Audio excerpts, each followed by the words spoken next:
Hello guys and welcome to volokinproject. It's Tony here, your favorite YouTuber. Today I'm gonna do a review of the Oppo A5 2020 that I recently unboxed on my channel. In case you're wondering, man, why are you reviewing an old phone?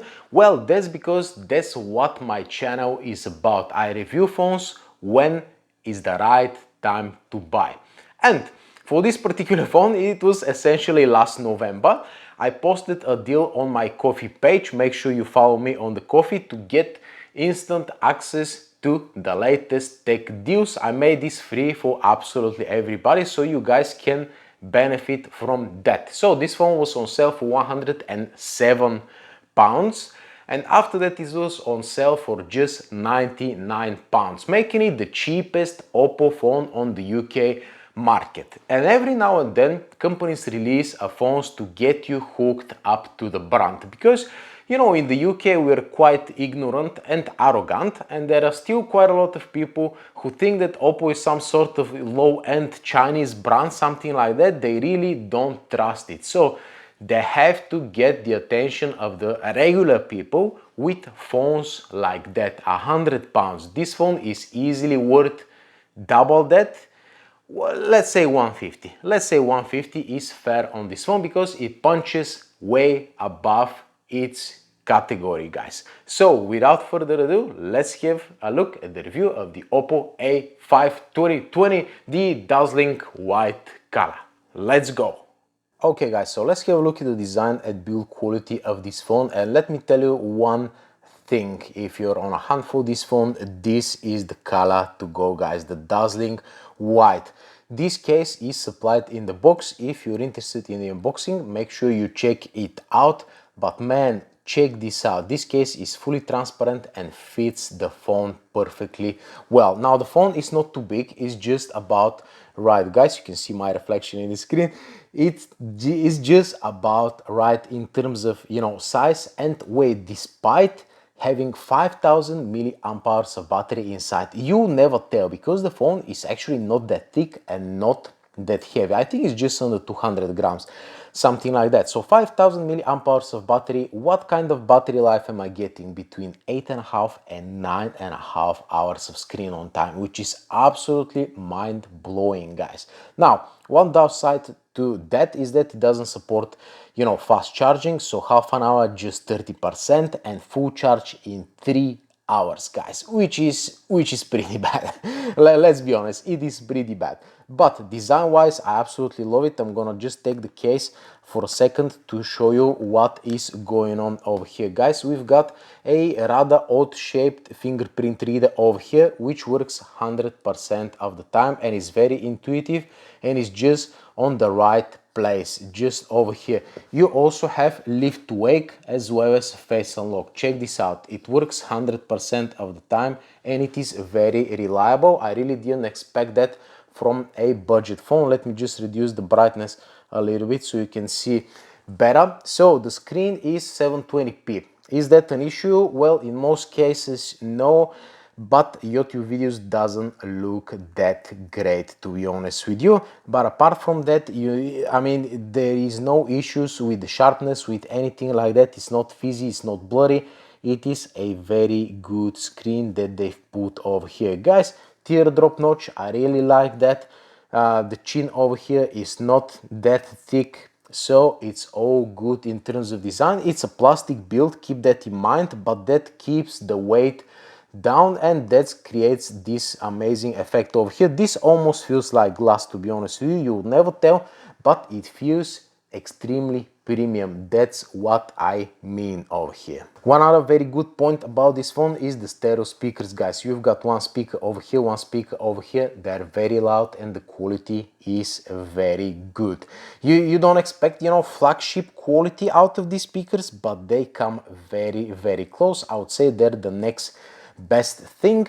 At the bottom we've got a 3.5mm jack and it's surprisingly good, guys. I didn't expect that. You've got Dolby Atmos with different equalizer settings. Very, very well done, Oppo. In terms of memory, 64 gigs, 3 GB of RAM and Snapdragon 665, guys. Is that an issue? Well, I'll take the Snapdragon 6 series any day versus the Snapdragon 4 series, to be honest with you. Gaming is absolutely fine. On the Kazja, I am getting, let me see how many, 64 FPS, guys. But keep in mind, if you want to play Call of Duty, you can play it only on the lowest settings. That doesn't mean you can't win. The FPS is fine, but it's just, you know, combined with the 720p screen, it just doesn't look good, and the graphics look terrible, to be honest with you. But any other game, you're not gonna have any problems with this phone. Now, 3 gigabytes of RAM, what does that mean? Well, absolutely no multitasking whatsoever. And because of the combination of low RAM and you know, the Oppo's UI, you don't get your emails on time. This is one thing. The phone kills absolutely every application instantly, pretty much. So some of the notifications are going to get delayed, guys. What else? Android 10 out of the box. They said that it's going to get Android 11, but for the 3 gig version they have to wait a little bit longer, but eventually it's going to get Android 11. It's not that you're missing out on anything. This phone has absolutely everything, guys. One thing worth mentioning is that on the European version of the Oppo phones, you cannot actually change the theme. You don't have the theme store. Check this out. When you go home screen and wallpaper, let me see, set theme, you've got only one theme. That's it. You can't really download any more themes. So apart from the themes not working, pretty much everything else is standard Oppo UI. It is really fast and reliable. It's not a flagship experience in terms of, you know, processing power, the Snapdragon 665, but it definitely gets the job done for everyday tasks, guys.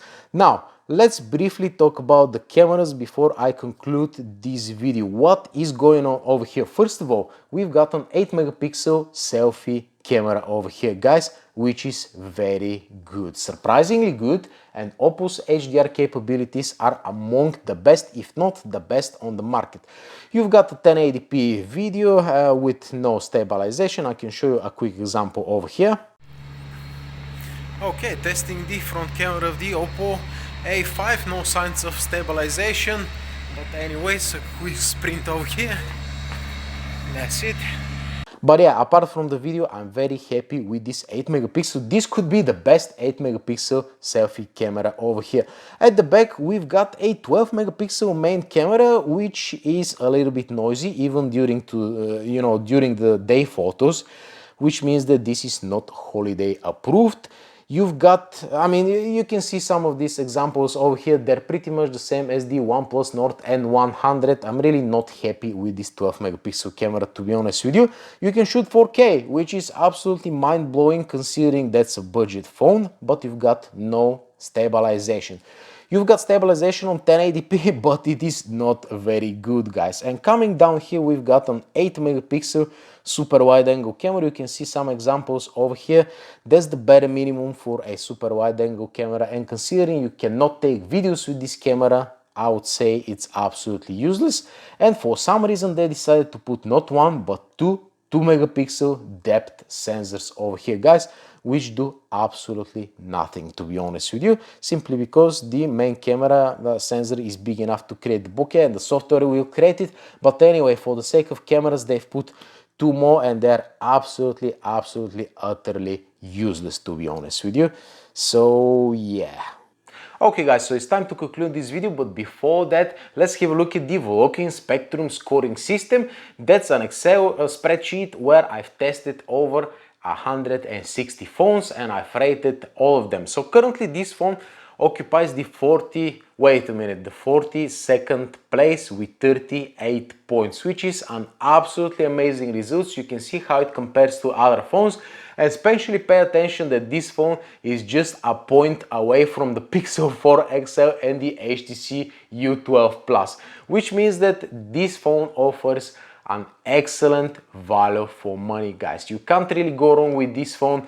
This is again one of the phones that the companies, you know, are not making money out of them, but they're really trying to hook you up to the brand, and you better take advantage. I really enjoyed my time with the Oppo A5 2020 and it's way better than the OnePlus Nord N100, which of course I recently reviewed on my channel, although it's actually this one is cheaper. So if you go on eBay, you can easily find one under £100, which is absolutely mind-blowing. If you need a cheap phone, go on eBay and buy one right now. Or of course, if you live outside the UK, check your local retailers. They might still sell this phone for, I don't know, 130 euros or something like that. Buy it now. I absolutely love it, guys. That's my advice. Thank you very much for watching, and I'm gonna see you in the next one. Adios.